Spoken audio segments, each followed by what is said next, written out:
Hi, welcome to Warrior Commission Now. This is where we talk about practical ways to explore your commission with God. And Sharon and I, this is Sharon Rudolph, and I'm Christine Caston, and we have just finished recording a chat called The Other Side. And in that, there's some incredible insight as to tension you may feel in your life and what God's doing and how he's bringing you into breakthrough and maybe some thoughts about how you can navigate that process. But in that conversation, there was a phrase, reinventing the wheel, that came out. And what we wanted to talk about is just the idea that as much as God is constant and he never changes, Amen. How he does things does sometimes change. And so we can see that in the movements of God, right? We can see that in what he chooses to emphasize and focus on in each of the seasons of the church, each of the big kind of movements of the church that have been kind of longer time periods, like, from Adam to Moses to Jesus, there were some big shifts then. And in this time, we're seeing him shifting some things in what church looks like, what it looks like to be in fellowship with him and in connection with each other. And so as he's doing this new thing, Sharon, what are some things that you're exploring in this time where God seems to be reinventing the wheel? What are you exploring internally in yourself? And what are you exploring within the Warrior Commission as we kind of embrace what God's doing and are excited about stepping into that? Well, I am excited about stepping into that. But historically, I've not always been excited when a new wheel invention has come in. It's like, of course. I know how to do this. I feel safe here. And the Lord's just been taking me into territory where his goodness is really at the forefront. And his goodness has always been with us and very much in the forefront of what Jesus did. And when Jesus walked on the planet and was with the disciples and doing miracles, and he ruffled a lot of feathers, even though he was bringing God's goodness, it was different. Mm-hmm. It was a different kind of wheel than what they'd had before. And people were not necessarily happy about it. And I am seeing around me, I am seeing God's goodness show up in new ways, in new places. And I'm listening to people not like it because it's so different. Mm-hmm. And yet it carries so much of the goodness of God. And hold on, I just had a thought. I have to find the right words. When we were talking about partnering, what was the one we did where we were talking about mentoring and transitioning from mentor to friend? Yeah. Yes, right. That's one of those things that God's reinventing, that God is helping us see there's something different here. Mm-hmm. And it can feel challenging because we know how to do this. And now the Lord's bringing us into this new space and helping us do something different. But it's about his goodness. It's about the love of God being seen in the land of the living. Mm-hmm. And in my own personal process, it's required me to lay some stuff down. And there are days when I've learned it's so not about me feeling like I'm right. Mm-hmm. It's about, God, how do I partner with you today? Mm-hmm. What's really on your heart today?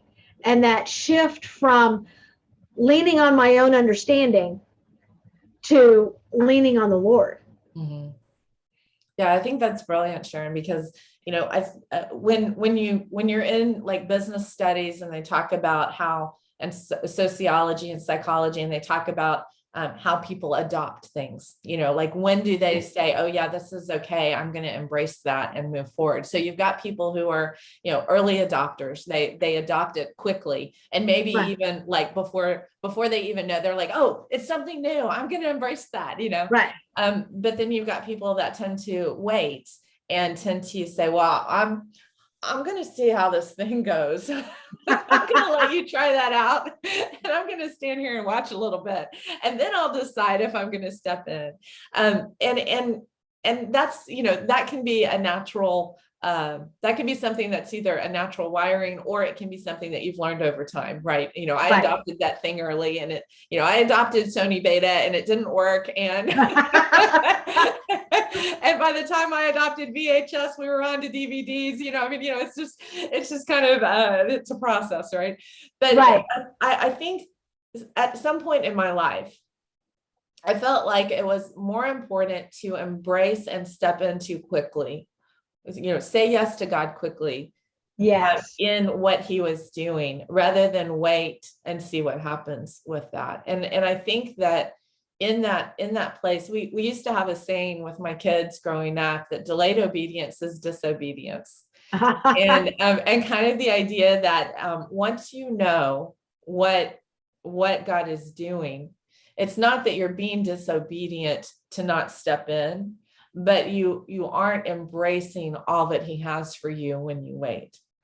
Right. And a lot of that, I think, is, like you said, we are comfortable in what we know. We know how to do it. It's easy to do it. But frankly, if it's something that that you can do with your eyes closed, my question to you is, are you really doing it with God?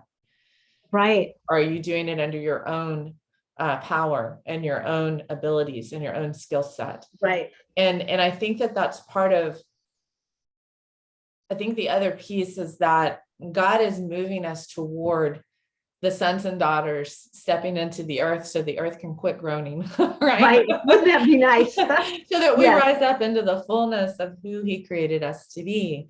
And he knows the progression of our process. He knows what the best next step is. And if we choose to hold on to something that was meant to be a stepping stone, then we create a place of stagnation in our life, and we stop moving forward into what the next thing is. Right. And it's all building. And so yes, we don't want to just embrace the latest, greatest thing, be tossed to and fro Right. on the sand, but that's following what you see humans doing. That's not what God's doing. And I think that the difference is that when you step into the constant nature of God, and you are willing to live from his heart and from a place within him, as he moves, so will you. And you will stay on that leading edge of early adoption for what God is doing in this time and season. Yes. I think we all have an opportunity to say, where's that pillar of fire that's God's presence? Mm-hmm. Right? Where is God's presence, and how do I get as close to that as possible? Because in that place, we do have access to the goodness of God. And that is where this joy that we have, that's a fruit of the Spirit, can come to the surface, and we can enjoy the goodness that we have. Mm-hmm.